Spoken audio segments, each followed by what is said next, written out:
gallo canta son grullas. La gente tiene asociada gallo canta con las grullas y eso es bueno por un lado y es malo por otro.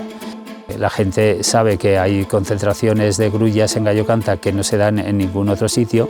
Podemos ver entradas al atardecer o salidas al amanecer de 20.000 aves todas a la vez y es un espectáculo multisensorial.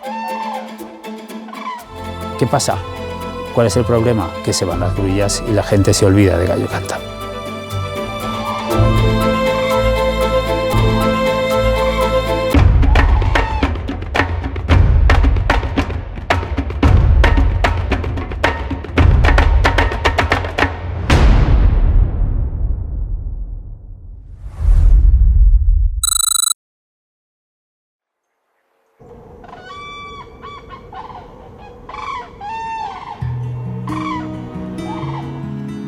Yo crecí en Gallo Canta, pegado a la laguna. La relación de nosotros con la laguna siempre estaba ahí. Mi familia es de agricultores, mis abuelos eran agricultores, tenían ovejas, mi padre agricultor. Recuerdo que de pequeños la cuadrilla de chavales íbamos a coger los patos a la laguna entre el carrizo. Nos permitíamos tomar prestada alguna barca a los de Licona, que estaban en ese momento gestionando la laguna. Mi padre y sus colegas hacían cartuchos, iban a cazar patos. Una de las imágenes más impactantes para mí es el ver después de una cacería de patos organizada por Icona, que iban a la plaza del pueblo y los repartían en montones. Y esos montones de patos muertos a mí la verdad es que me impactó, no era algo que me gustase en absoluto, ¿no? Afortunadamente eso fue hace muchos años y luego ya se protegió, dejó de cazarse en Gallo Canta. Gallo Canta cuando yo era joven tenía mucha agua, entonces las grullas no pueden dormir allí. Había muy pocas grullas que parasen porque había otras zonas húmedas, la Nava o lagunas del centro que no tenían tanta profundidad y era perfecto para ellas.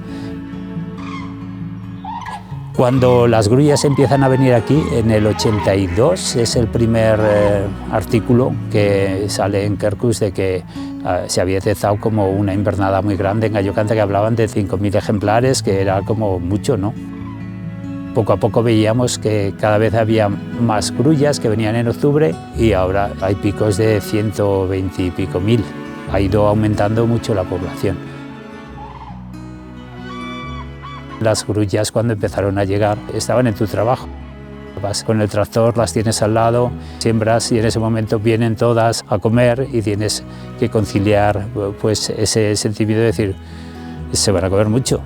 Pero eso está un poco compensado por las medidas agroambientales que te dan un dinero por el posible daño que hacen las grullas.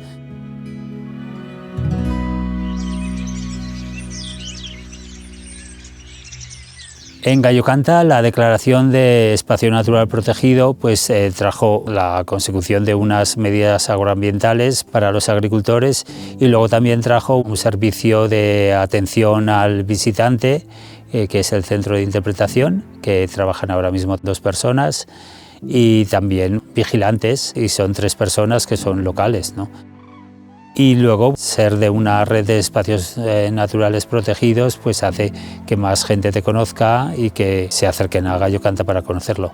Aunque lo que realmente ha hecho famoso a Gallo Canta son los medios de comunicación y los fotógrafos de naturaleza de todo el mundo. La difusión que hacen de esas fotos pues es muy buena para un sitio como Gallo Canta. Y el boca a boca, o sea, si tú flipas con Gallo Canta, con un atardecer de 30.000 grullas, se lo cuentas a todo el mundo y ahora con las redes sociales se lo compartes y eso es lo que hace que cada vez venga más gente a Gallo Canta.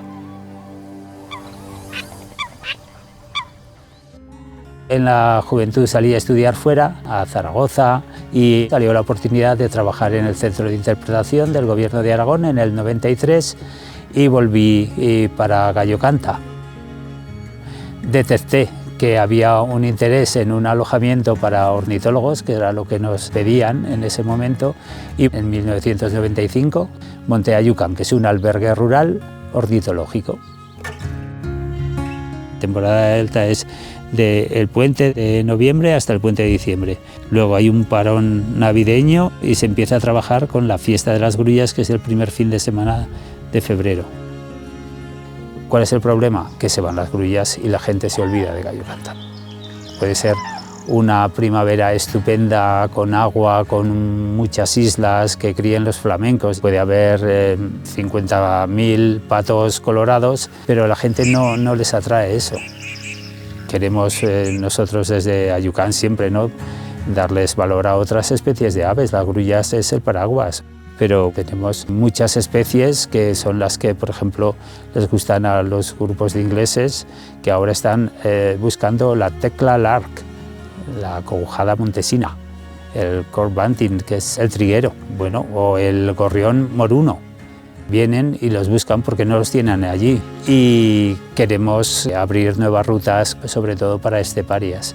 Esperamos que pronto podamos trabajar fuera de temporada de grullas con este tipo de público.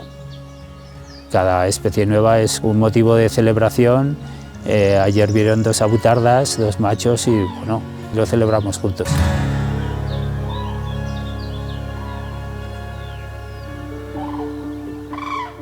En el pueblo hay más afluencia de gente que viene y que utiliza las casas rurales, utiliza el bar. Cuando había tienda se compraba en las tiendas, entonces eso ha cambiado totalmente.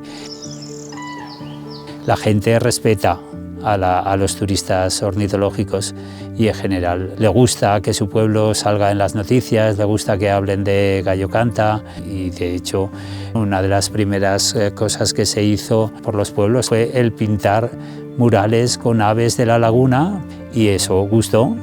Lo que se trataba es invitar a la gente a conocer las aves que hay en la laguna, pero también invitarlos a que pasearan por el pueblo. Somos un poco luchadores ahí infatigables, porque vemos que el pueblo se está quedando vacío. A mí realmente me da pena. Esto es un gusto, estar aquí viviendo en el pueblo. Días como estos tan tranquilos y con la laguna, que es una maravilla.